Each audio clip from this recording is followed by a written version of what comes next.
We have this thing that has been systemic since slavery.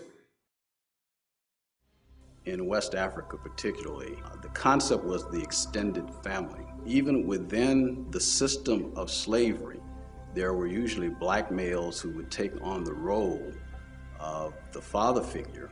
There was never quite enough help. So black families struggled, and quite often this led to the breakup of the family.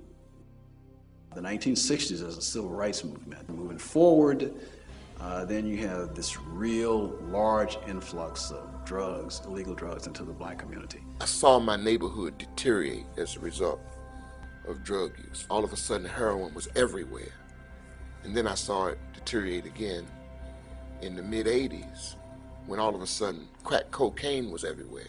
It had an enormous impact on the breakup of the black family. You're talking about wiping out mind power, thinking power. It took the light out of the black revolutionist movement. Almost 70% of African American children are born to a single female-headed household. That's a lot. I came to realize that one of the reasons I was there is because it was a lack of having a father. My dad died when I was 3.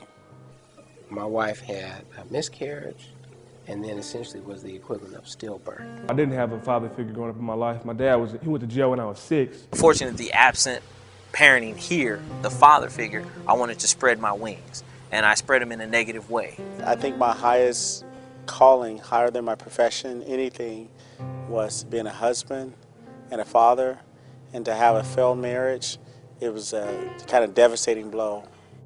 A father's responsibility is to show through demonstration what you should be.